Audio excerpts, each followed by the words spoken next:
Ya, mari kita mulai. Silahkan Aldaka mimpin doa dulu.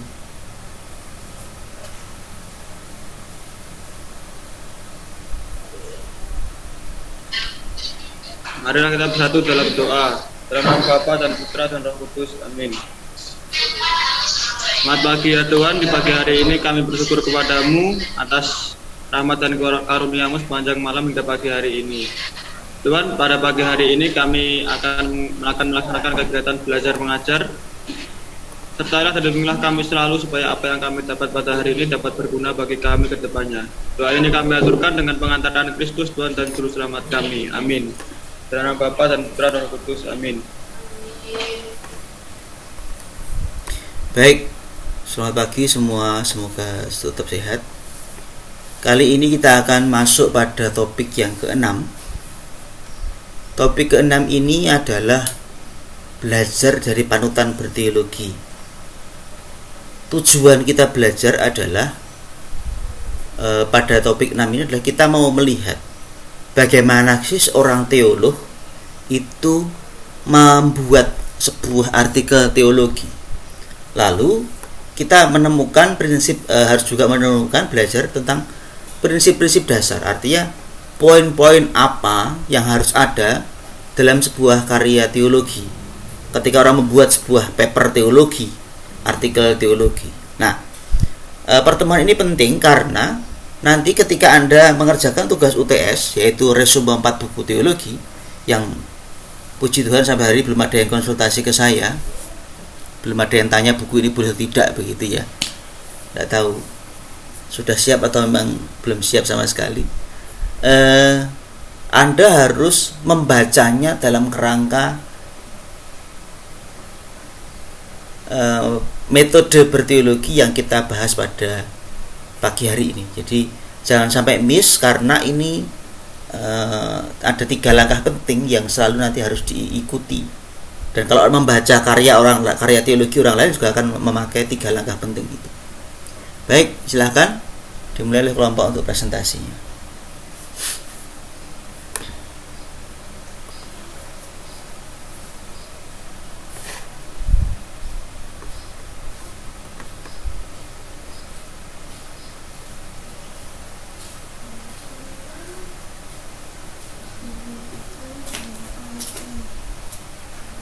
Zoom. It's Zoom.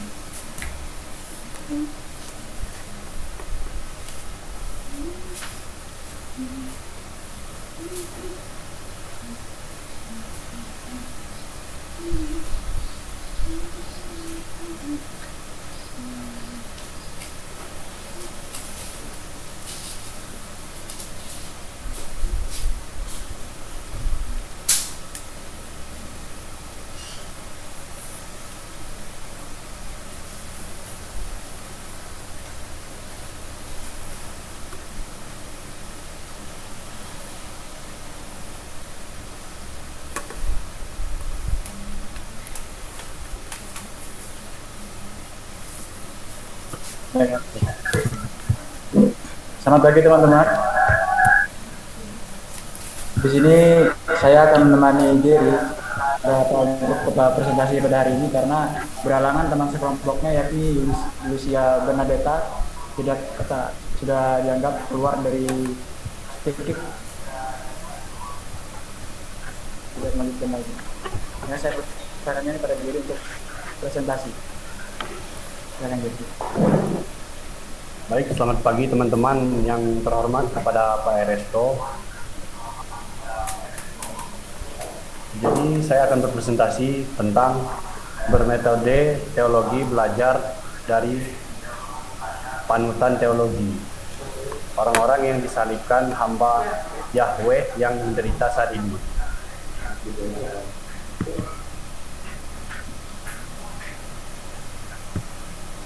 Jalan ya, Bang?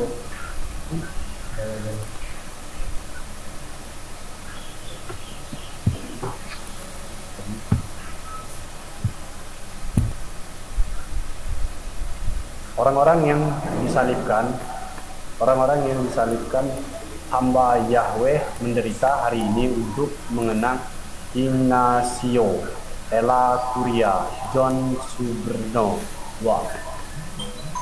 Orang-orang yang disalibkan ini bukan hanya untuk alasan teologis. Ciptaan Tuhan seperti ini, orang-orang yang disalibkan ini dalam kaitannya dengan beruntun untuk mengingat penyebab sejarah mereka dari salib.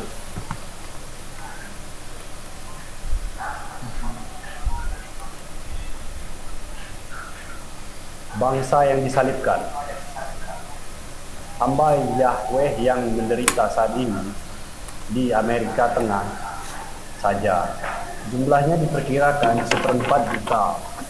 Para uskup Amerika Latin adalah kesengsaraan mengirim Lange Human Gruppen, yang fakta kolektif adalah ketidakadilan, kemiskinan yang tidak manusiawi, di mana jutaan orang Latin agar kas hidup menjadi 15%.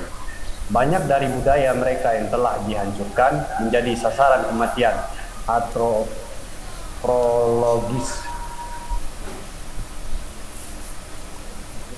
John Sabrino Purple melunakkan fakta kebenaran adalah bahwa orang-orang Amerika Latin salib telah dikenakan oleh pada kerajaan yang mengambil kekuasaan atas benua Spanyol dan Portugis. Ini adalah bahasa yang berguna dan perlu ditingkatkan agama, karena Yesus menjual kematian di kayu salib dan kematian lainnya membangkitkan dosa dan scared. Cara memahami sebuah karya teologi,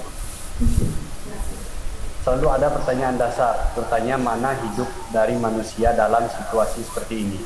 Bagaimana agama menjadi sapaan Allah yang menyenangkan. Ya, terima kasih atas teman-teman.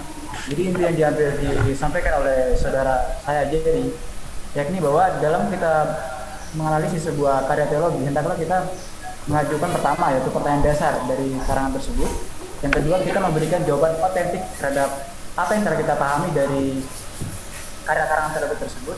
Dan yang ketiga, yakni dalam karangan teologi tersebut kita mencari hal-hal yang berkaitan dengan konteks Kristiani atau sumber yang diambil ketika dihubungkan dengan konteks Kristiani yang dipakai dalam karangan teologi tersebut.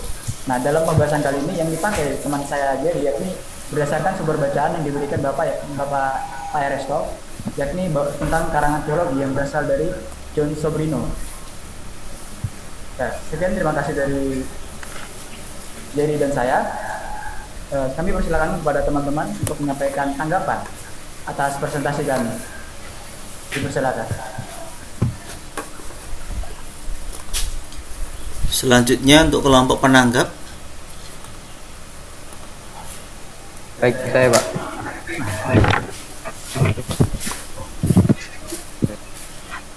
Oke, silahkan. Saya ingin bertanya.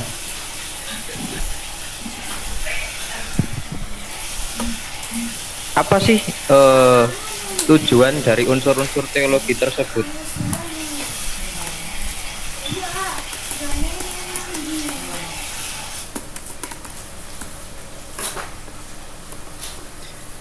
Febri Nusilan ini bicara soal apa tujuan dari unsur kepada teman-teman yang lain teologi. Oke. aktif dalam memberikan tanggapan sehingga diskusi ini dapat berjalan dengan lancar.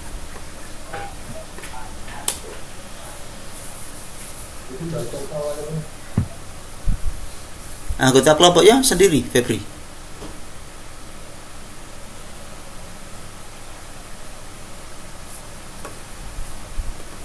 Adakah teman lain dari kelompok penanggap yang mau menambahkan?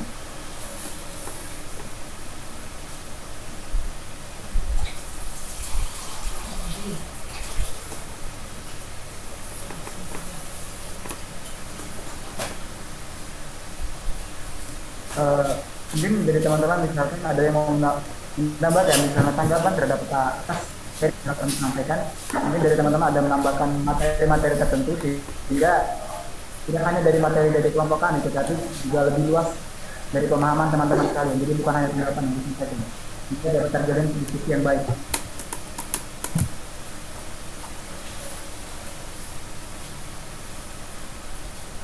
Silakan, ada tanggapan?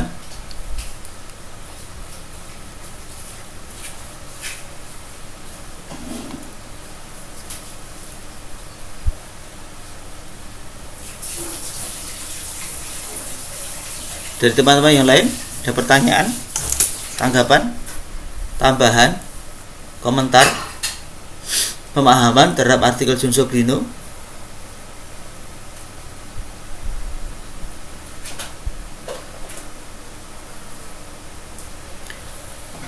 Oke, belum ada. Jerry, silahkan mungkin menanggapi dulu. Kenapa? Apa tujuan ada unsur-unsur dalam teologi?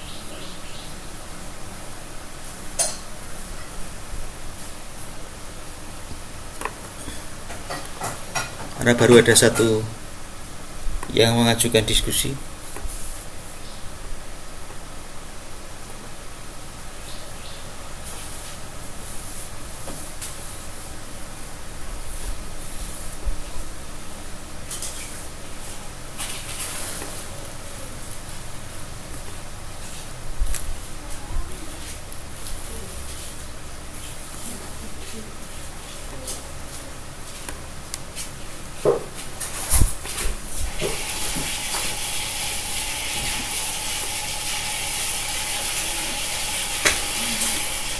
Kalau Pak Eristo boleh membantu menjawab, Pak. Silahkan. Ya, jadi kalau menurut saya, apa tujuan dari unsur-unsur metode teologi itu?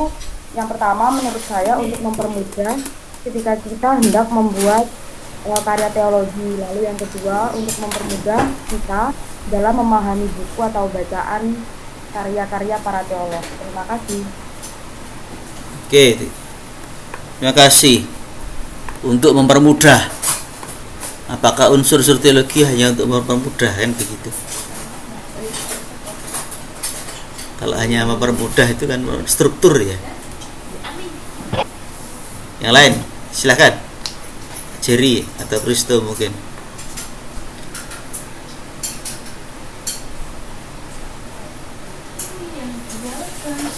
Atau kita mungkin.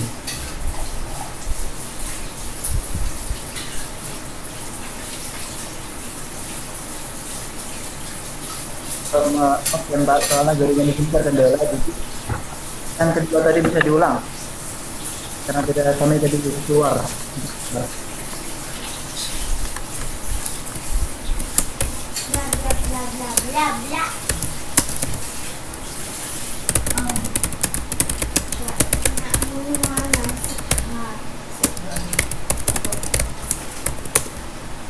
Ya, sudah saya ketik di chat supaya lebih terbaca.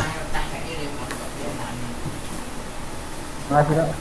Jadi sebelum menunggu yang lain memberikan tanggapan, saya akan menjawab pertanyaan dari saudara itu.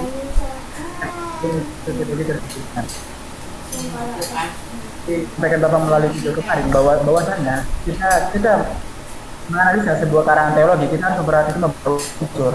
Nah, tujuan dari unsur-unsur ini agar ketika kita dalam memahami kita karangan teologi, kita tidak anggapannya asal-asalan atau sembarangan, sehingga kita dapat menemukan makna yang ingin disampaikan dari karangan teologi tersebut. Dengan misalnya dari bantu dengan unsur tersebut, memahami pertanyaan-pertanyaan, memahami karangan teologi tersebut. Itu saja dari saya, Pak. Oke, supaya lebih gampang memahami.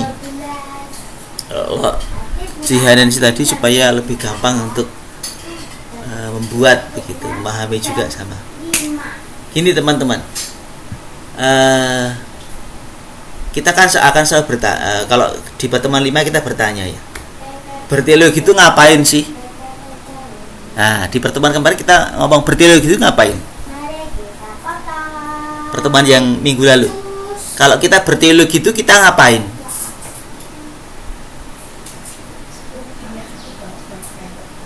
Usaha teologi itu apa? Teologi itu ngapain tugasnya? Ayo, kita bahas minggu lalu.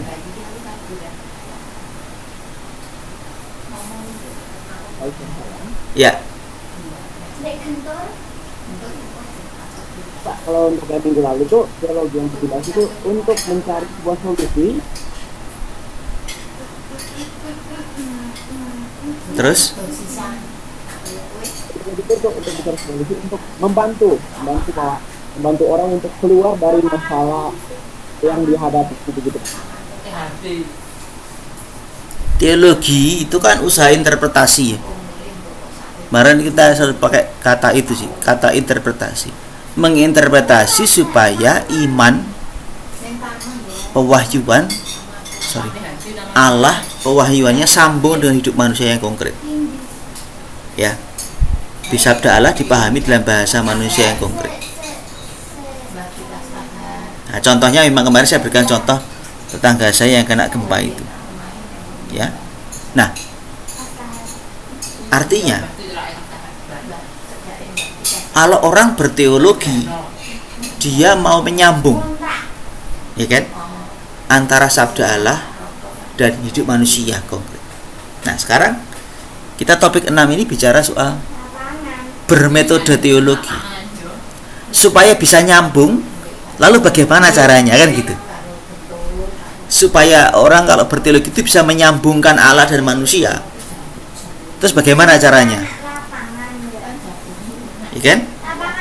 Nah, maka metode teologi itu penting supaya usaha manusia nyambungkan, usaha kita untuk menyambungkan antara sabda Allah supaya sampai pada manusia dengan bahasa manusia yang konkret, yang nyata ini berhasil.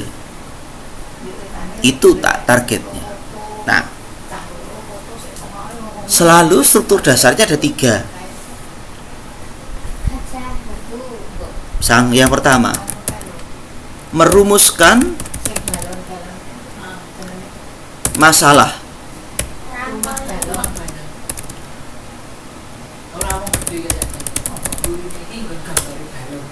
Selalu yang pertama ini merumuskan pertanyaan konkret. Pertanyaannya apa? Masalahnya apa?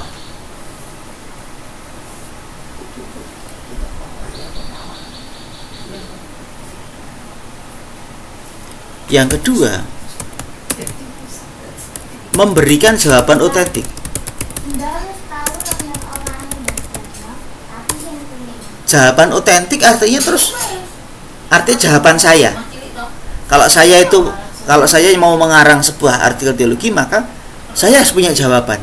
Saya harus punya pertanyaan mendasar. Tapi berikutnya, lalu jawabanmu apa? Jawaban saya apa? Personal, otentik dari saya sendiri. Lalu yang ketiga, berkonteks Kristiani. Berkonteks Kristiani artinya apa? Jawaban saya perlu saya verifikasi dengan apa? Dengan konteks Kristiani, yaitu gereja. Apa itu? Ada kitab suci, ada magisterium, ada tradisi, ada para teolog.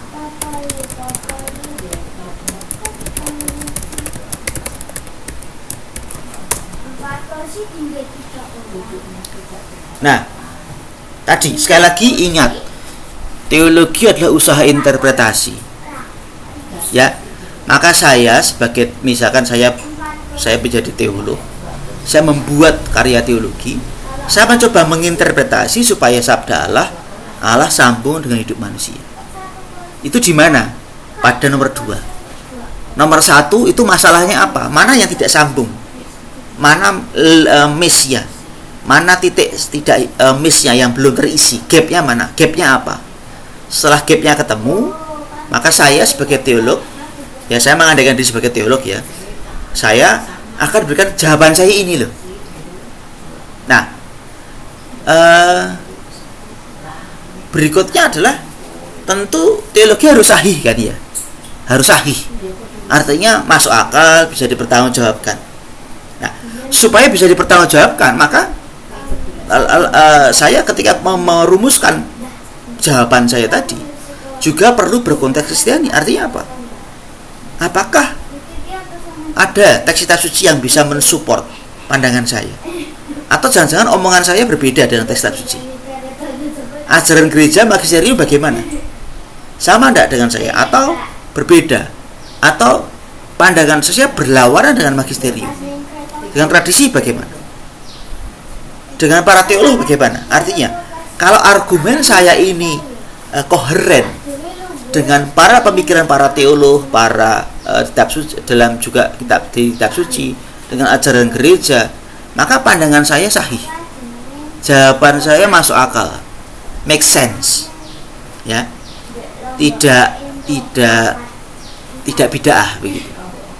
Tapi kalau jawaban saya ternyata berbeda dengan kitab suci, berbeda dengan ajaran gereja, magisterium, berbeda dengan pandangan para teolog. Nah, ini berarti tanda-tanda jawaban saya tidak tepat, nggak masuk akal, nggak make sense gitu loh. Ya, semua sekali lagi supaya saya sebagai teolog mampu memberikan jawaban yang otentik dan dapat dipertanggungjawabkan. Maka orang berteologi kalau tidak pakai kitab suci, nggak pakai ajaran gereja, nggak pakai tradisi, nggak pakai pandangan para teolog yang lain, ini menjadi, itu hanya mungkin menjadi emosional saja, begitu, menjadi kurang apa ya, kredibel kan begitu. Ini karena ini paling penting, ini fundament yang harus Anda pelajari. Oke, mungkin ada tanggapan. Apakah ada tanggapan tentang hal ini dulu sebelum nanti kita mendalami John Sobrino?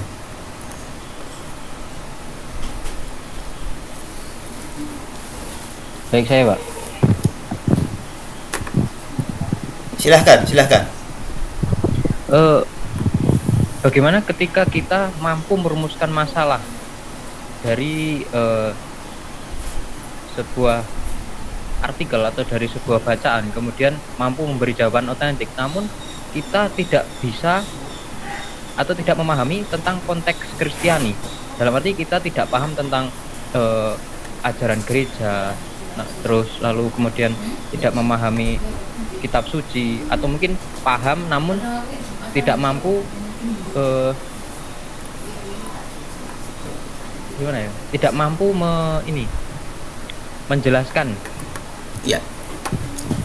Kamu tadi pertanyaannya kalau saya membuat atau kalau saya membaca?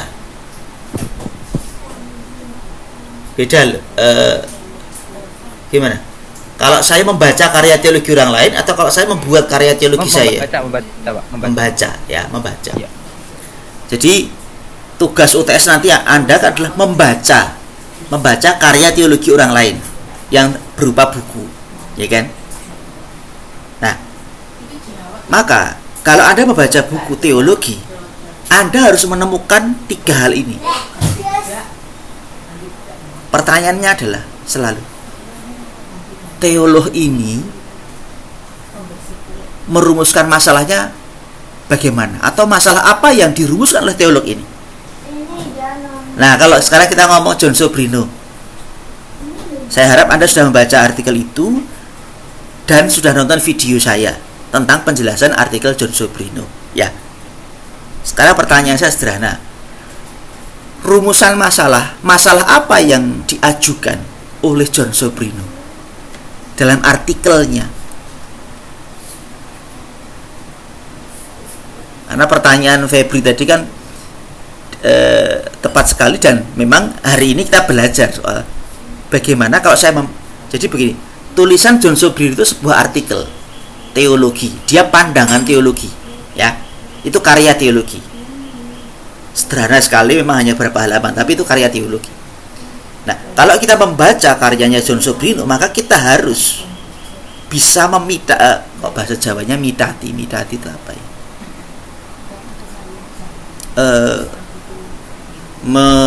Memidati itu memilah-milah memilah-milah dari jawaban itu, dari artikel itu. Maka teman-teman yang sudah baca, sudah nonton video saya, masalah apa, pertanyaan dasar apa, ya, pertanyaan dasarnya apa yang diajukan oleh John Sobrino? Pertanyaan dasar apa yang diajukan oleh John Sobrino? Saya, Pak. Silakan Ana Yulia. Apa terang keselamatan yang dibawa oleh orang-orang tersalib sebagai kelanjutan dari hamba Yahweh yang menderita? Nah, lihat ya. Itu pertanyaan dasar. John Sobrino bertanya, kan di Amerika Latin ada konsep oleh Ignacio Ellacuría soal the crucified people, ya, rakyat tersalib. Nah, sebetulnya ada satu lagi pertanyaan. Ada satu pertanyaan. Itu yang kedua. Yang pertama adalah soal bahwa apakah orang-orang El Salvador yang menderita, kalau Ignacio Ellacuría ngomong the crucified people, rakyat yang tersalib, itu menjadi kelanjutan dari the crucified Jesus. Hamba, kalau dalam perjanjian lama teks Yesaya, hamba Yahweh yang menderita, ya kan? Ini apakah, maka pertanyaan pertamanya, apakah orang-orang tersalib di El Salvador waktu itu adalah kelanjutan dari the crucified Jesus, the crucified God, hamba Yahweh yang menderita? Itu yang pertama. Yang kedua, kalau iya, maka pertanyaan Julia tadi, lalu keselamatan macam apa yang dibawa oleh the crucified people? Kalau memang mereka hamba Yahweh, kelanjutan dari hamba Yahweh yang menderita, so pertanyaannya adalah keselamatan macam apa yang dibawa oleh rakyat yang tersalib? Ada pertanyaan, ada elaborasi di bagian ini dulu. Ini bagian pertama. Ada pertanyaan, elaborasi. Silakan. Teman-teman yang mungkin sudah nonton penjelasan saya di video, saya rasa saya sudah jelas menjelaskan isi artikelnya. Jadi meskipun bahasa Inggris, sebetulnya kalau Anda nonton video saya sudah cukup jelas sebetulnya isinya. Ada tanggapan? Karena ini penting sekali. Setiap kali membaca buku, pertanyaannya adalah pertanyaan dasar yang diajukan oleh pengarang apa? Oleh teolognya apa? Oke, ada elaborasi, pertanyaan, diskusi tentang hal ini dulu, supaya Anda catch the point.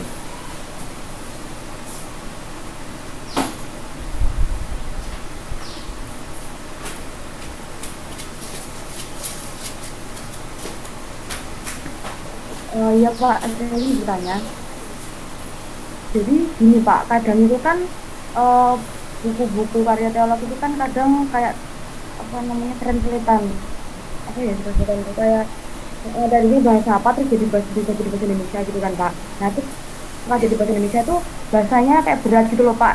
Kalau saya secara pribadi itu kayak kadang merasa kesulitan untuk memahami itu sebenarnya kayak gimana sih ini. Kalau saya gitu Pak, memahami ada dasarnya apa, isinya tentang apa, itu sebenarnya agak kesulitan. Soalnya itu tadi bahasanya kayak baku, terus ada beberapa kata yang kayak aneh gitu Pak kalau diterjemahkan ke bahasa Indonesia gitu. Terima kasih Pak. Ya memang begitu. Namanya saja juga setelah filsafat gak bisa dipermudah lagi. Ada teolog yang bisa bicara mudah, Monsinyur Suharyo, Kardinal Suharyo. Kalau dia menjelaskan, menguraikan, pasti akan bahasanya mudah sekali. Atau yang berikutnya Romo Purwadiwardoyo MSF. Dia akan selalu bisa membahasakan konsep-konsep yang sulit menjadi sangat simple. Kalau yang lain-lainnya agak berat.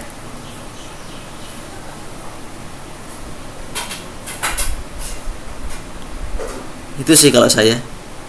Ya kita harus membiasakan. Intinya membiasakan. Ada yang lagi?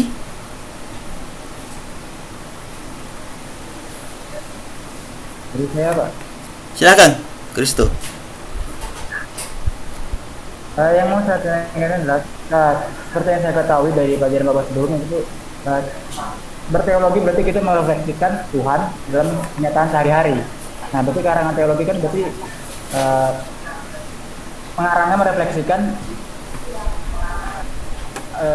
Tuhan pada kenyataan yang terjadi pada kehidupan sehari-hari. Nah, apakah ketika dalam sebuah karangan teologi, misalnya terdapat karangan teologi yang menyesatkan, di mana walaupun kita sudah menganalisa, jadi misalnya dari analisa yang disampaikan Bapak atau dalam unsur teologi, apakah masih memungkinkan jika sebuah karangan teologi itu bisa saja menjadi menyesatkan refleksinya? Terima kasih, Pak. Tidak mungkin menyesatkan, karena tadi harus berkonteks Kristiani. Kalau tidak berkonteks Kristiani ya jadi sesat nanti. Itu maksud saya tadi. Maka harus ada berkonteks Kristiani ya, karena dengan berkonteks Kristiani maka menjadi make sense begitu.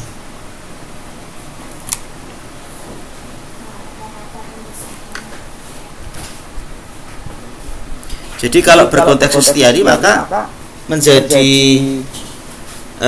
bisa lebih tidak menyesatkan begitu.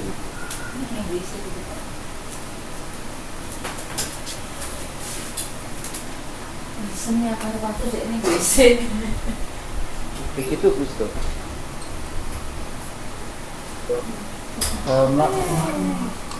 Berarti jadi dalam misalnya ketika asalkan sebuah karangan teologi itu berkonteks Kristiani, maka berarti sudah jelas bahwa karangan tersebut tidak menyesatkan, seperti itu kan?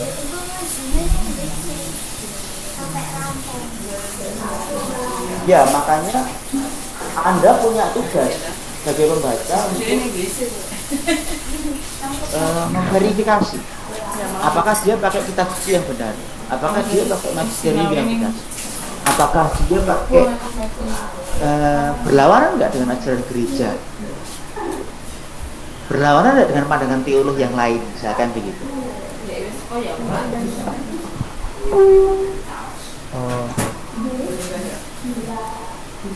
Terima kasih Pak untuk penjelasannya, Pak. Oke, silahkan yang lain ada tanggapan atau pertanyaan. Kameranya dimatikan. Kamera dimatikan. Satu. Anaknya ikut musuh. Anaknya ikut diskusi ya. Halo kakak-kakak. Saya mau pergi dulu.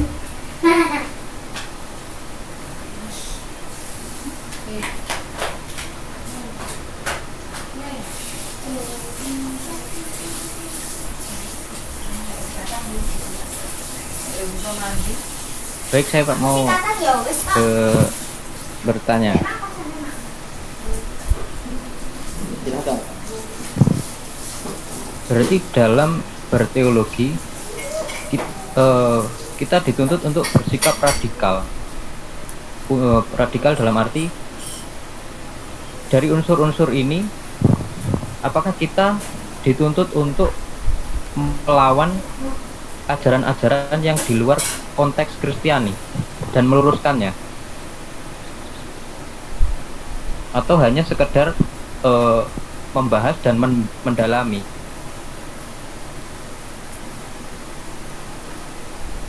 Menurut saya harus radikal, gitu. Radikal tetapi tetap dalam konteks, dalam koridor. Maka kitab suci, magisterium, tradisi, pandangan para teolog yang itu menjadi koridor. Contoh, apakah valid kalau Anda ngomong bahwa Allah itu Allah yang kejam? Valid nggak itu pernyataan seperti itu? Verifikasi dong dengan kitab suci. Ajaran gereja ngomong apa tentang sifat Allah? Apakah Allah itu Allah yang kejam? Teolog yang lain ngomong bagaimana? Apakah Allah itu Allah yang kejam? Kalau pandangan saya tidak didukung oleh para teolog yang lain, artinya tidak ada yang sesuai dengan pandangan saya, tidak ada yang match dengan itu. Tetapi dia tidak ngomong begitu, ajaran gereja juga enggak. Berarti kalimat saya, pernyataan saya bahwa Allah itu Allah yang kejam itu menjadi tidak masuk akal. Jadi tetap harus radikal. Saya menemukan jawaban-jawaban baru, tetapi tetap dalam koridor. Maka John Sobrino tadi mengatakan the crucified people itu, jawaban dia tadi jelas. The crucified people itu adalah hamba Yahweh yang menderita. Lalu buktinya apa? Nah, nanti dia akan memberikan bukti-bukti bahwa memang mereka hamba Yahweh yang menderita. Mereka juga membawa keselamatan. Buktinya adalah ini begitu. Jadi harus radikal tapi tetap dalam koridor. Jadi seorang teolog harus menemukan sesuatu yang baru selalu, tetapi sekali lagi dalam koridornya. Kreatif tetapi tetap itu supaya make sense, supaya bisa masuk akal.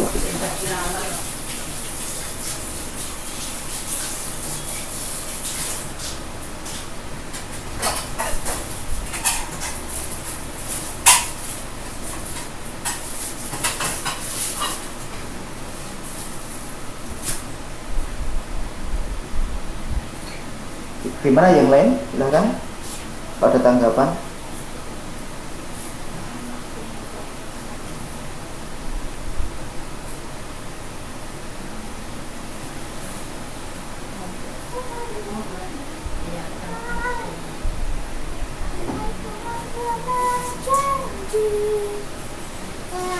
Pak, saya hanya ingin memastikan berarti tujuan dari metode teologi ini, metode itu sebagai cara untuk mencapai tujuan teologi begitu ya Pak, yaitu menyambung karya Allah dengan kehidupan manusia secara konkret begitu ya Pak.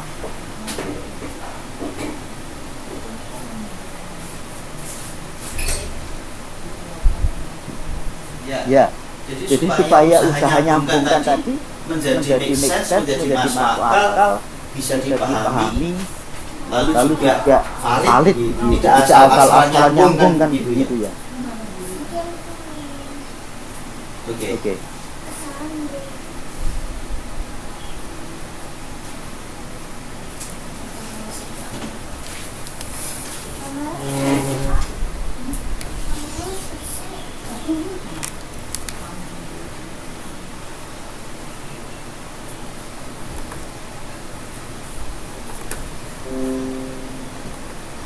Lagi yang lain?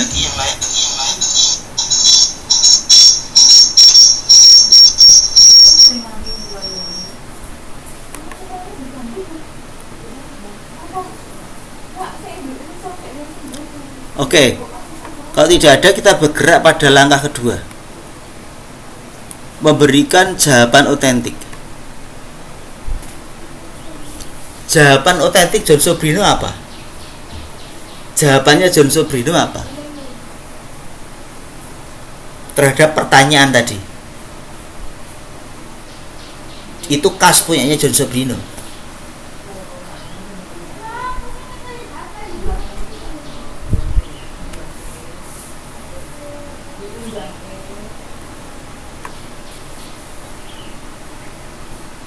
Saya Pak. Silahkan Ana Yulia.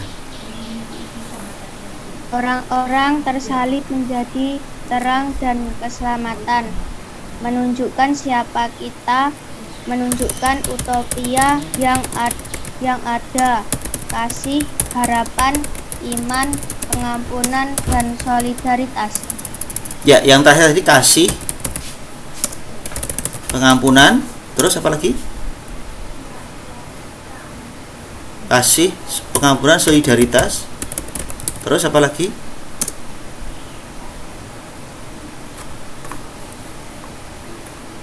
Ya, tadi kasih, pengampunan, solidaritas, lalu apa? Iman, Iman, harapan, Terus harapan, terus menunjukkan utopia yang ada. oke. Ya. Terima kasih. Jadi lihat di teksnya. Teks hamba Yahweh yang menderita, John Sobrino itu, lalu dibandingkan dengan teks kitab suci. Jadi John Sobrino memakai dasarnya pada kitab suci, terutama kitab Yesaya, tentang hamba Yahweh yang menderita. Teks tentang hamba Yahweh, kalau tidak salah Yesaya ayat 50, bab 53 kalau tidak salah. Teman-teman bisa melihat di kitab sucinya.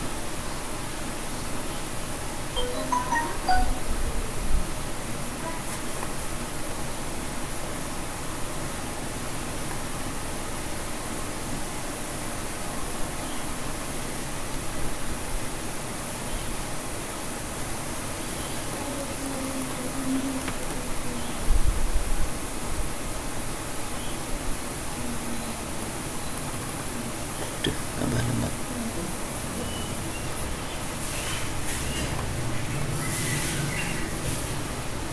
Agak lemot laptop saya untuk share screen.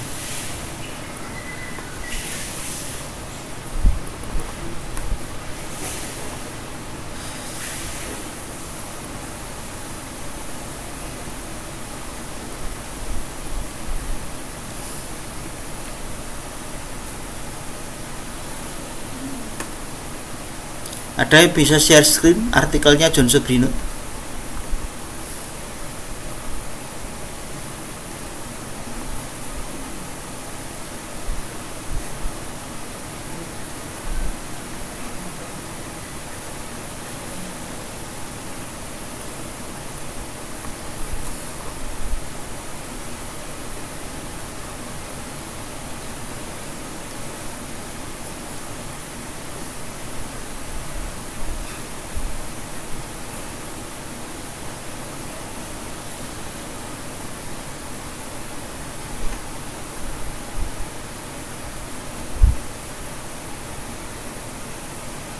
Atau Anda sudah pegang masing-masing?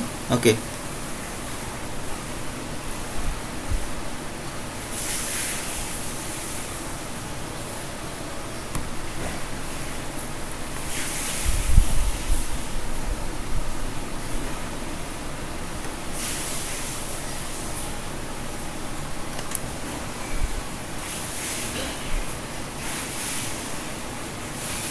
Ya. Jadi teks ini sudah saya garis bawahi supaya teman-teman bisa menemukan yang penting, kan begitu. Halaman berikutnya. Halaman berikutnya.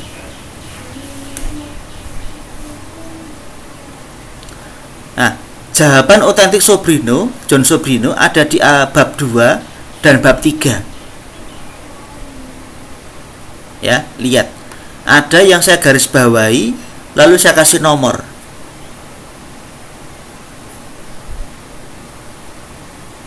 Ya, yang sebelah kanan juga nomor 1. Above all, he is a man of sorrows, acquainted with grief, and this is the normal condition of the crucified people: hunger, sickness, slums, frustration through lack of education, health, employment, etc.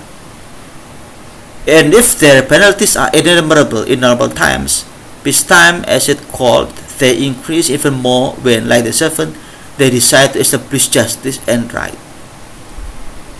Bagaimana sih situasi hamba Yahweh yang menderita itu? Nah, ini di atasnya dikatakan John Sobrino meminta kita untuk membandingkan di satu sisi rakyat tersalib di El Salvador itu dengan teks hamba Yahweh yang menderita dari Yesaya. Maka dikatakan mereka ini adalah manusia yang menderita, penuh dengan duka cita. Apa sih kondisi normal orang-orang tersalib? Dia lapar, dia sakit, frustasi, tidak punya pendidikan yang baik, tidak punya kesehatan yang baik, tidak punya pekerjaan. Inilah situasi hamba Yahweh yang menderita.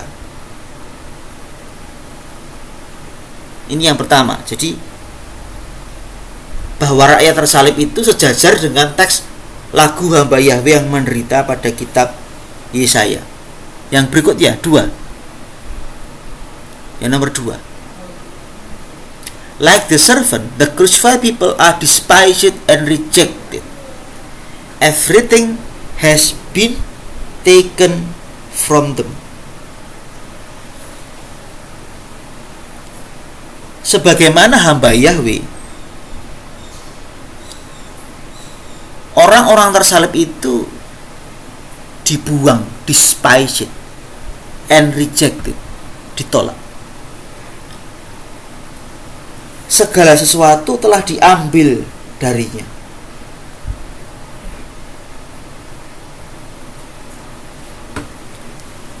Bahkan keluhurannya sebagai manusia. Coba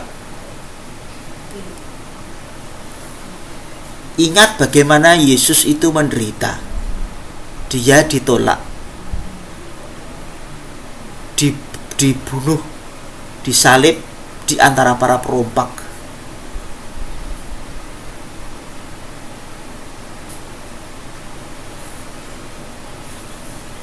Ada yang sudah buka Yesaya 53 supaya Anda bisa connect antara orang tertindas dengan Yesaya, karena ini memang yang dimaui oleh Sobrino. Saya bacakan 53 Yesaya 53 bab 53 ayat 2. Ia tidak tampan dan semaraknya pun tidak ada, sehingga kita memandang dia, dan rupa pun tidak, sehingga kita menginginkannya. Artinya apa? Hamba Yahweh itu sangat jelek, sangat tidak tampan, kita tidak menginginkannya. Ia dihina dan dihindari orang, seorang yang penuh kesengsaraan dan yang biasa menderita kesakitan. Ia sangat dihina sehingga orang menutup mukanya terhadap dia, dan bagi kita pun dia tidak masuk hitungan. Despised and rejected. Hamba Yahweh itu despised and rejected. Even his human dignity have been taken from them. Ya. Jadi kalau Anda nonton film Oscar Romero, saya harapkan mendapatkan sense dari suasana El Salvador pada waktu itu. Sense bagaimana orang tiba-tiba hilang, orang tiba-tiba bisa mati, orang tiba-tiba ketemu mayatnya di tempat sampah, anak kecil yang sedang berjalan tiba-tiba bisa melihat ada di mayat tergeletak di tengah jalan. Orang-orang yang hilang, para imam yang dibunuh oleh militer, oleh penguasa. Nah, ini ya. Oke, yang nomor 3. Next.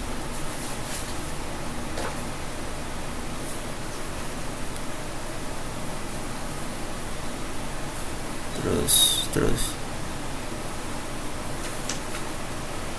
Nah, it is said of the servant that he was oppressed and he was afflicted, yet he opened not his mouth, that he died in total meekness.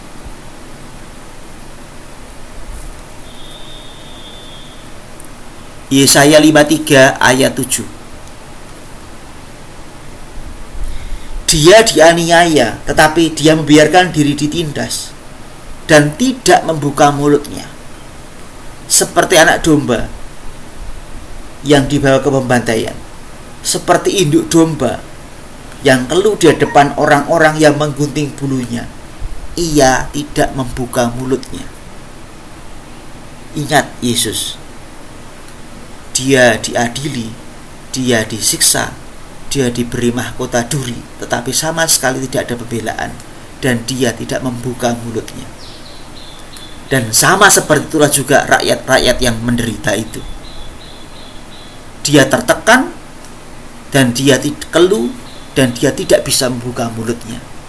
Dia mati dalam kebisuan total. Lihat ya. Jadi bagaimana John Sobrino membandingkan kondisi rakyat tersalib dengan teks Yesaya.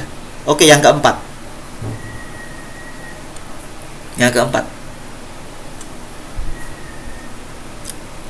Finally, he was taken away defenseless and without judgment.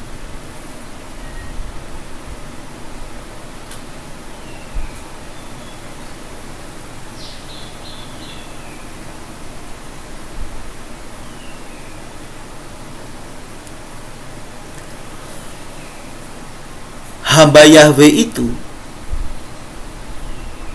diambil tanpa bisa membela diri dan juga tanpa pembelaan, tanpa pengadilan.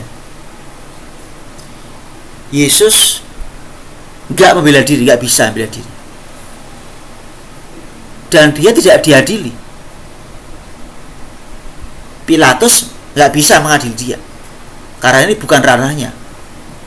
Mahkamah Agama menolak, bahkan membawa dia ke Pilatus. Lihat, nggak ada penghakiman, nggak ada pembelaan,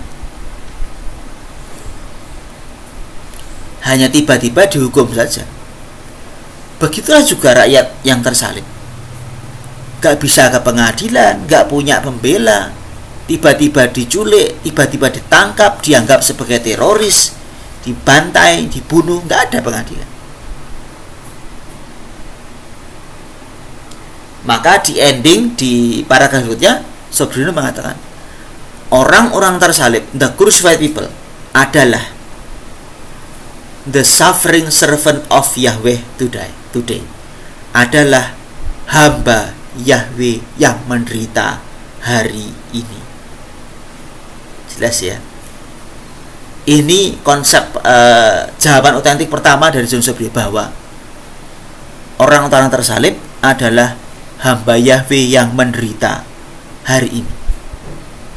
Nah, ini jawaban otentik John Sobrino yang pertama. Lalu yang kedua, kalau dia hamba Yahweh yang menderita, hamba Yahweh itu kan Mesias dan membawa penebusan. Nah tadi, maka lalu di bab 3 John Sobrino menjelaskan lalu terang dan keselamatan macam apa yang dibawa oleh orang-orang tersalib itu, karena dia adalah hamba Yahweh yang menderita, dia adalah Mesias, kan begitu. Coba kita lihat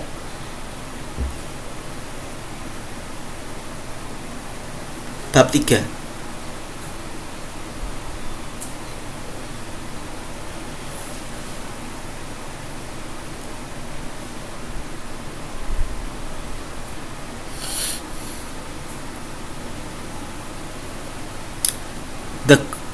The salvation that crucified people brings.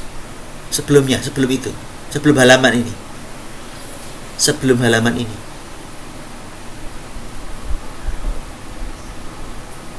The light that the people crucified bring. Nah, keselamatan apa yang dibawa? Tadi Ana Yulia menjelaskan soal terang. Bawahnya.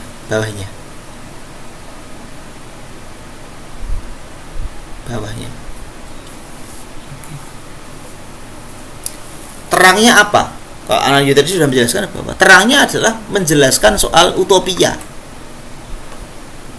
Rakyat tersalib ini memberikan penjelasan soal utopia. Utopia yang kita miliki, kondisi kita. Kalau Sobrino pakai logika feses dan tubuh. Jadi kalau Anda ke laboratorium mau tahu apakah usus Anda bagus atau tidak, maka Anda diminta untuk memberikan feses Anda ke laboratorium. Maka Anda akan tahu kondisi Anda seperti apa, ya. Jadi sampah dari orang itu akan menjelaskan orang ini seperti apa kondisi kesehatannya. Orang-orang miskin orang-orang tertindas, ini adalah juga sampah dunia. Ya. Sehingga dari kondisi sampah inilah, kotoran inilah, maka kita bisa melihat sebetulnya dunia itu sedang seperti apa. Pikirannya seperti apa? Apakah ada kasih di sana? Apakah ada damai sejahtera? Atau hanya ada perang, ada kebencian segala macam? Ya, itu tadi. Itu yang pertama. Jadi terangnya adalah the crucified people akan membuka jati diri. Jati diri siapa? Jati diri dunia. Jati diri yang dipikirkan. Itu yang pertama. Halaman berikutnya. Lalu keselamatan macam apa yang dibawa? Matt, kita di sini aja ya. Nomor 1, yang kalau Anda lihat di layar Anda ya sebelah kanan, saya berikan nomor 1. Tadi sudah disebut lagi ya, soal solidaritas. Solidaritas, kesederhanaan, simplicity, kesiapan menerima rahmat Allah. Orang tersalib itu membawa rahmat apa? Dia punya solidaritas. Coba, sesama orang menderita kan sangat solider kan? Solidarity. Yang kedua, hope, harapan. Orang tertindas itu memberikan harapan. Karena yang mereka punya itu harapan. Uang nggak punya, makanan nggak punya, kesehatan nggak punya, pekerjaan nggak punya. Hanya moga-moga besok masih bisa hidup. Ya kan? Harapan. Orang tersalib hanya punya harapan. Dan ini yang mereka berikan. Berharap. Oke, yang ketiga.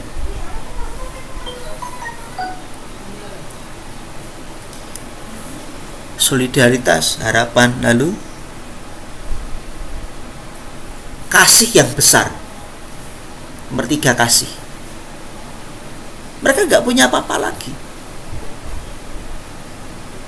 maka mereka hanya punya dirinya, perasaannya, perhatiannya, kasihnya pada orang-orang di sekitarnya. Saling melindungi, saling menjaga, ya kan? Senjata mereka gak punya, uang gak punya, makanan mungkin hanya segenggam nasi untuk dimakan bersama-sama 10 orang. Ya sudah dibagi. Mungkin hanya punya jagung 2 biji dimakan bersama-sama. Ya sudah, itulah kasih. Itulah orang menderita, orang tersalib, dan mereka punya kasih. Yang keempat, pengampunan, forgiveness, forgive. Mereka akan mengampuni. Kalau orang yang menekan mereka lalu bertobat, lalu menghentikan penindasan, maka mereka akan mengampuni. Mereka mudah mengampuni. Ya, forgive, to forgive. Sebagaimana Yesus pun juga mudah sekali mengampuni. Karena mereka tidak tahu apa yang mereka lakukan. Orang yang tertindas, orang yang tersalib akan mudah mengampuni. Yang kelima,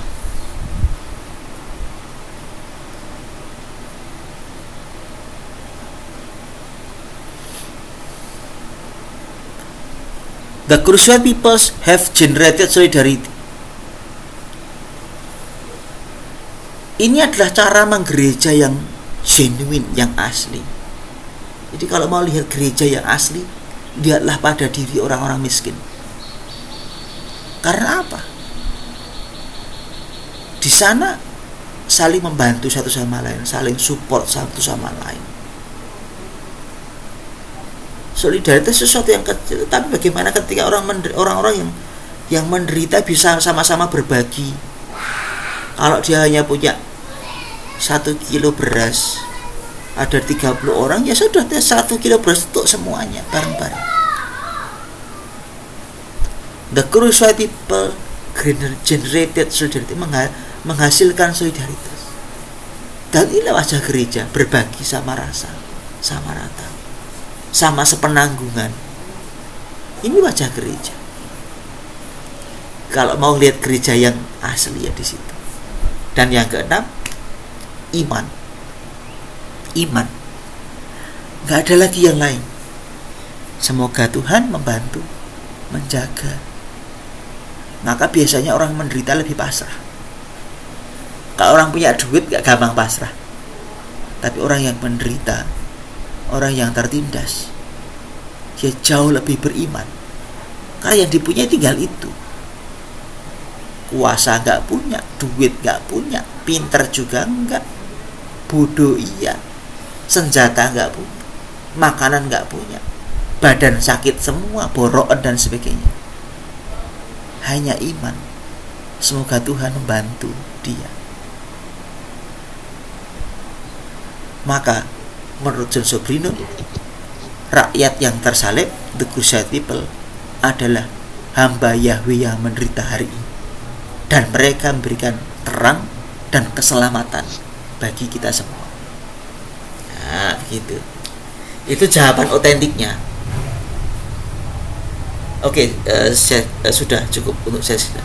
Lalu kalau kamu ketiga, konteks Kristianinya apa? Yesaya 53. Jadi argumen John Sobrino itu dia dasarkan pada kitab suci Yesaya bab 53. Itu konteks Kristianinya. Dia nggak pakai magisterium, dia tidak pakai tradisi, tetapi dia pakai Yesaya 53, dan tentu dia pakai pandangan temannya yang dibunuh, Ignatius Elacuria, yang memakai konsep, yang mengembangkan konsep the crucified people, rakyat tersalib. Nah, moga-moga lalu 3 langkah ini menjadi jelas bagi teman-teman. Nah, tugas Anda UTS adalah mencari buku lalu membacanya dalam kerangka 3 langkah ini. Oh, orang ini punya pertanyaan dasarnya ini, dia menjawabnya seperti ini, lalu dasarnya dia pakai ini gitu. Sederhananya begitu. Karena kalau Anda sudah bisa memilah-milah dalam 3 hal itu, maka Anda ketika baca buku atau artikel lalu sangat paham. Oh, itu maksud dia. Gitulah. Mungkin ada pertanyaan, elaborasi dari teman-teman.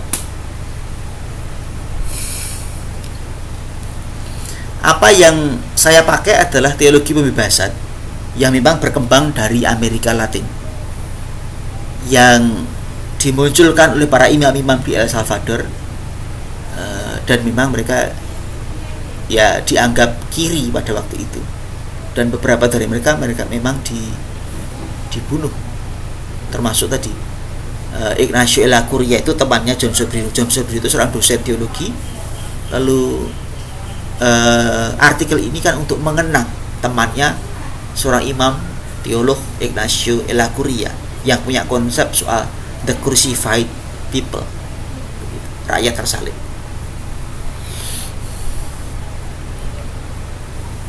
Oke, silakan kalau ada komentar, tanggapan, pertanyaan.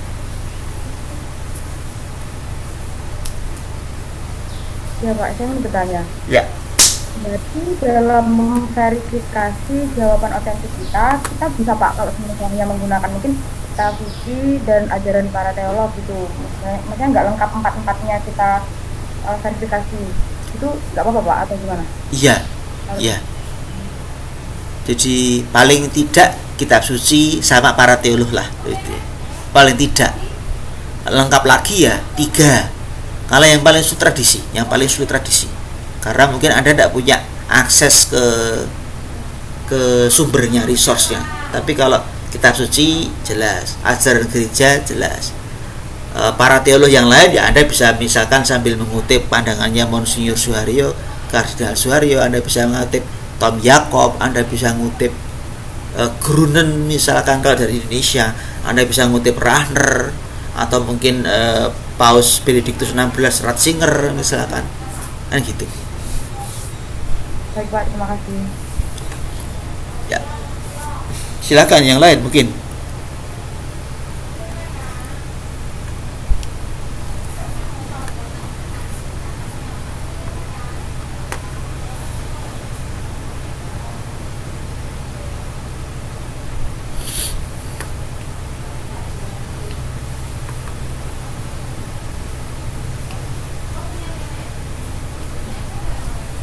Ada pertanyaan atau diskusi atau tanggapan? Silakan, bebas, ayo. Poin-poin penting sudah saya ungkapkan semua. Artinya 3 langkah lalu applied pada sebuah artikel sudah, artinya sudah tinggal teman-teman punya tanggapan, pertanyaan atau apa. Target sudah sampai. Dari saya, Pak. Silakan, Kristo. Tadi Bapak menyinggung soal teologi pembebasan yang terdapat di dalam karangan teologi James Obriwa ini. Nah, ketika saya men-searching tentang Oscar Romero, di situ juga dibahas tentang teologi kebebasan, yakni para imam yang anggapannya dibunuh atas dasar rezim pemerintahan pada San Salvador waktu itu. Nah, yang ingin saya tanyakan adalah teologi pembebasan dalam konteks ini itu seperti apa? Karena saya belum memahami. Ya, begini, teologi pembebasan itu cenderung kiri, tapi saya suka. Secara pribadi saya suka dengan teologi pembebasan. Saya suka dengan Paulo Freire misalkan, karena ini orang-orang berpikiran kiri. Saya termasuk orang yang suka kiri, gitu ya. Gini, teologi pembebasan itu intinya sederhananya, kalau saya bahasa saya ya, artinya saya menafsirkannya begini. Teologi pembebasan adalah teologi yang mau membantu supaya orang-orang tertindas itu bisa diangkat dari penderitaannya. Maka teologi pembebasan berarti mau membebaskan dari apa? Dari penindasan.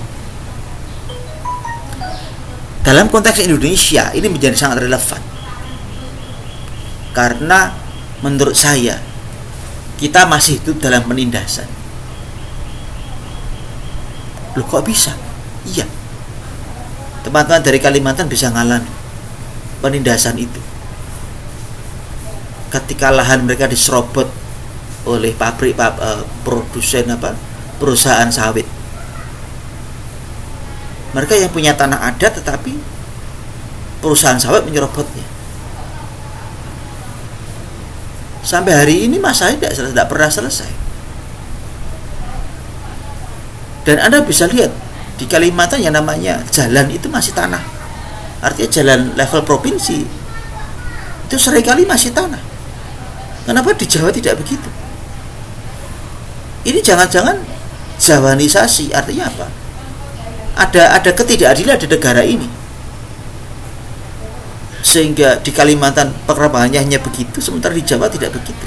Meskipun di Jawa juga ada daerah yang terpencil juga, tetapi lihat sebagai daerah dengan kekayaan hutannya. Kalau teman-teman saya yang pernah ke sana ngomong, ya kalau kita ngomong hutan itu ya di pinggir jalan itu kelihatan hijau, tapi begitu masuk sedikit sudah belantara semua. Belantaranya belantara ilalang, nggak ada lagi pohon-pohon, illegal logging. Itu semua yang dapat orang-orang kaya. Sawit itu orang kaya, tanah adat diserobot. Kita mengalami ketidakadilan dengan para koruptor. Di Papua misalkan, Anda bisa lihat sebuah pulau yang begitu kaya. Ya, Freeport itu, saya pernah dengar kalau dia menghasilkan uranium 1 bongkah saja, itu bisa membuat Papua itu kaya sekali.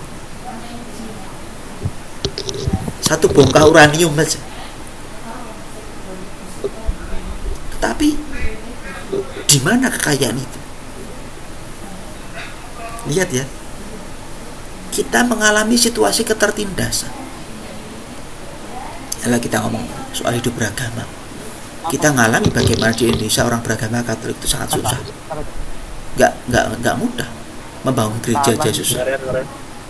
Sudah punya izin aja masih dipermasalahkan.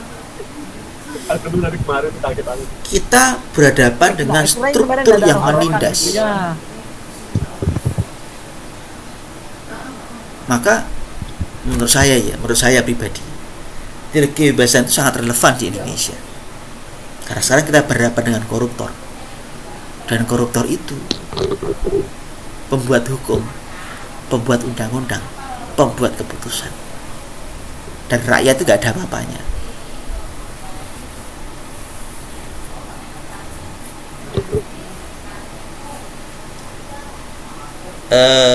Maka menurut saya teologi pembebasan hari ini masih relevan untuk situasi terutama negara kita. Itu menurut saya. Mungkin teman lain bisa mengatakan tidak relevan. Itu Kristo kalau dari saya. Jadi dalam sebuah anggapannya kita bisa membuat sebuah karangan teologi di mana kita mengkritisi terhadap apa yang terjadi di kenyataan atau realitas yang terjadi dalam kehidupan sehari-hari. Itu dengan dalam konteks teologi gitu bisa seperti itu kalau? Iya. Mengkritik lah anggapan. Ya bisa. Maka Ignacio Laguna dan teman-temannya itu kan dia membuat teologi tetapi membela orang-orang yang tertindas gitu. Dia membela orang-orang tertindas dengan teologinya gitu loh. Supaya orang tertindas ini bisa diangkat dari penindasannya. Nah, itu teologi pembebasan. Tapi ya itu tadi cenderung dianggap kiri, tidak pro pemerintah. Maka beatifikasi Oscar Romero itu juga lama sekali. Karena apa? Oscar Romero itu nggak disenangi oleh skop-skop yang lain, oleh kardinal yang lain dia tidak disenangi. Nggak banyak disukai. Karena apa? Hierarki itu kadang-kadang kalau di Salvador itu pro pemerintah, dekat dengan pemerintah. Nah, kalau dekat dengan pemerintah ya ketika pemerintahnya menindas, militer menindas ya dia keep silent, cari aman kan gitu. Kalau Anda nonton filmnya Oscar Romero, Anda bisa lihat para uskup nggak setuju dengan Oscar Romero. Dipikirnya Oscar Romero ini seorang pendidik di seminari sehingga nanti dia lebih akan diam, nggak terlalu banyak bentrok dengan pemerintah, dengan militer. Tahu-tahu ternyata dia berubah di tengah jalan karena melihat penindasan yang terjadi. Jadi beatifikasi Oscar Romero itu lambat sekali. Padahal dia memperjuangkan kebenaran, keadilan. Karena apa? Karena banyak kardinal tidak setuju, nggak suka dengan Oscar Romero. Coba nanti lihat, googling di internet, di YouTube ada penjelasan kenapa beatifikasi Oscar Romero sangat lama. Padahal dia mati ditembak ketika sedang merayakan Ekaristi oleh militer. Karena dia memperjuangkan kebenaran. Dia mengajak para tentara bertobat, militer bertobat. Karena kita semua saudara. Jangan ada penindasan.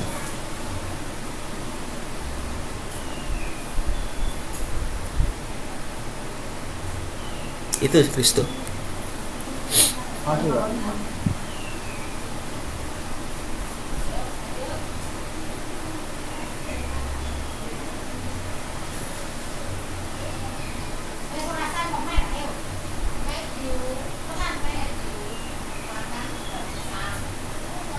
Silahkan yang lain mungkin ada pertanyaan, elaborasi, tanggapan, komentar.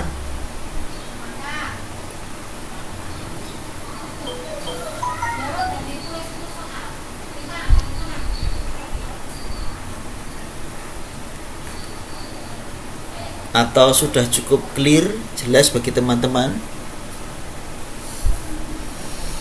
Karena nanti dari pertemuan inilah Anda mulai, saya harap nanti ketika buat resume ya seperti ini saja. Jadi pertanyaan dasarnya apa, lalu jawabannya dia apa, dasarnya apa. Kalau Anda sudah bisa merumuskan 3 hal ini, 3 poin ini, sudah, saya merasa Anda pasti sudah paham isi sebuah pandangan teologi, artikel teologi atau buku teologi ya.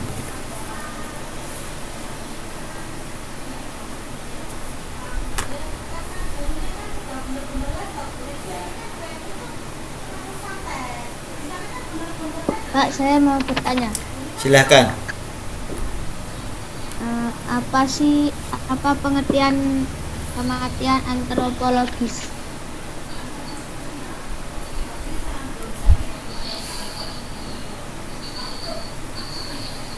Ya.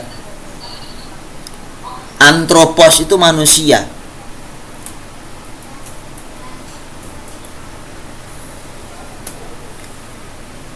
Antropos itu manusia.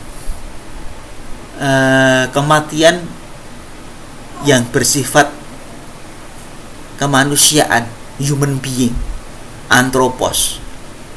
Jadi kalau kematian antropologis berarti manusia sudah tidak lagi dipandang sebagai manusia.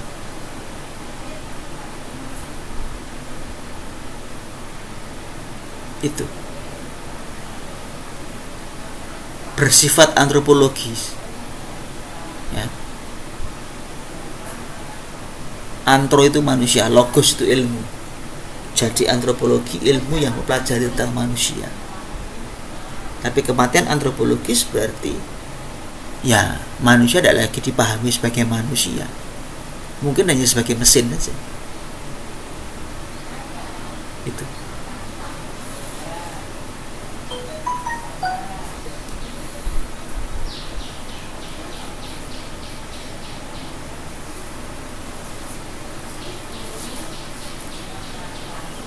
Silahkan yang lain atau tanggapan.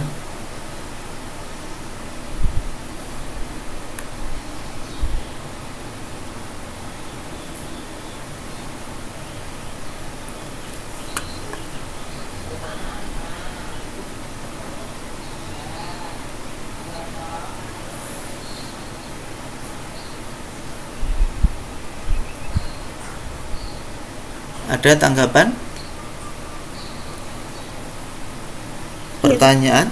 Silakan, Anawita Maria.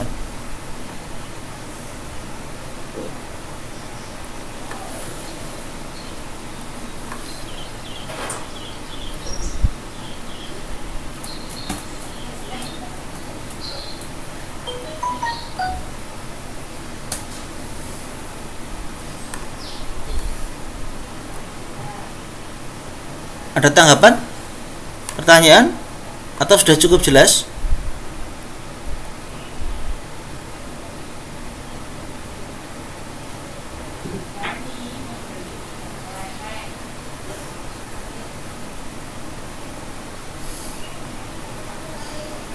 Cukup jelas teman-teman?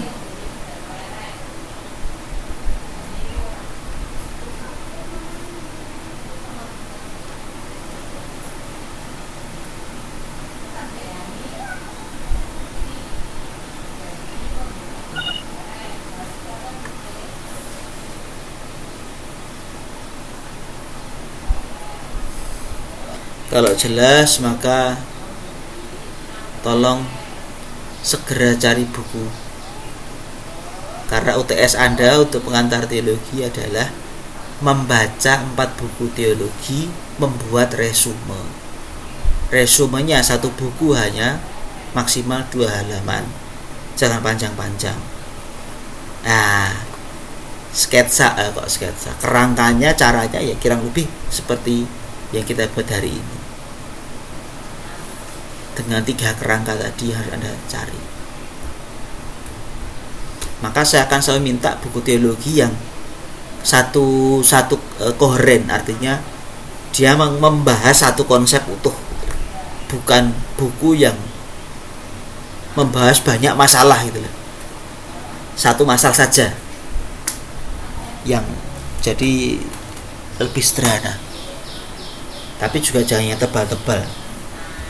Jangan yang 400 halaman memaksakan diri. 100 halaman sudah cukup lah. Oke, bagaimana teman-teman? Soal bukunya silakan konsultasi ke saya supaya pasti bahwa buku ini benar kan begitu. Sampai hari ini alhamdulillah belum ada yang tanya, berarti sudah pintar semua mungkin. Jadi saya juga menunggu. Kalau dulu biasanya hari kuliah kedua itu sudah pada tanya, Pak ini bagaimana, yang ini bagaimana.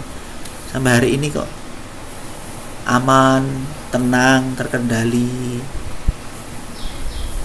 Atau mungkin jangan-jangan belum membaca sama sekali ya. Pada November nanti harus dikumpulkan. Tugas kelompok tapi ya, tugas kelompok, bukan tugas pribadi.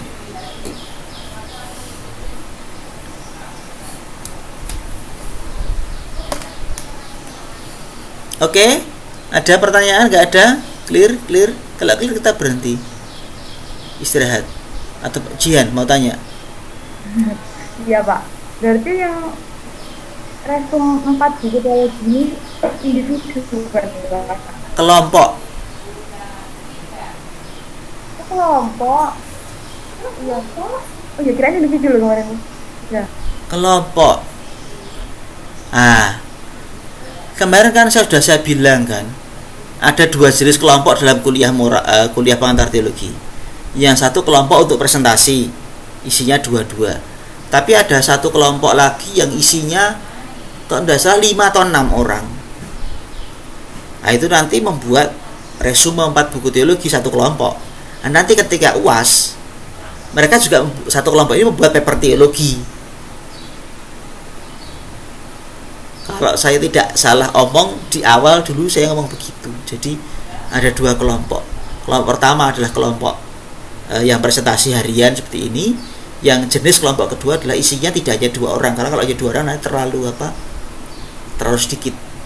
Mungkin dibagi 4 kelompok, 5 isinya 5 sampai 6 orang. Tugasnya tadi untuk UTS membaca 4 buku bersama-sama. Lalu UAS nanti membuat paper teologi sederhana dalam kelompok juga. Nanti ketua tingkat Gisela ya, ketua kelas, tolong diingatkan teman-temannya.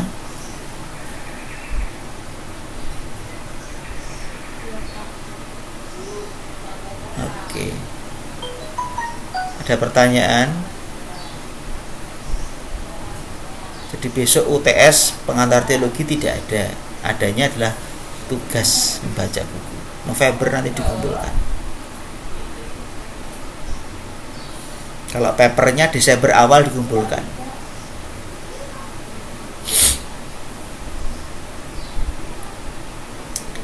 Clear? Jelas? Oke. Kita break dulu kalau begitu, teman-teman. Kita break, kita ketemu lagi jam 9.50. Oke. Terima kasih Jerry, Kristo, Febri, Ana, Jihan, Francisco yang sudah berkomentar. Yang lainnya tolong jangan diam loh ya. Saya setiap kali kuliah sudah mencatat siapa yang ngomong, siapa bicara, siapa bertanya. Karena itu nanti ada poinnya, ada skornya keaktifan itu. Jadi yang lain jangan merasa diem-diem saja. Karena diem berarti ada skor yang Anda nggak berkembang begitu. Terima kasih. Selamat pagi. Pak, terima kasih. Mari. Terima kasih Pak. Terima kasih Pak.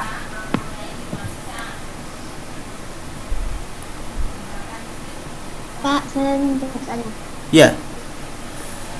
Kan membaca 4 buku teologi, satu buku itu maksimal berapa halaman? Jangan sampai 200 halaman ke atas ya. Yang pendek-pendek aja, yang tipis-tipis aja lah, 100 halaman. Itu menurut saya sudah cukup lah. Karena pemula. Ya. Beginner, jadi jangan tebal-tebal. 87 atau 90 saya rasa juga oke lah.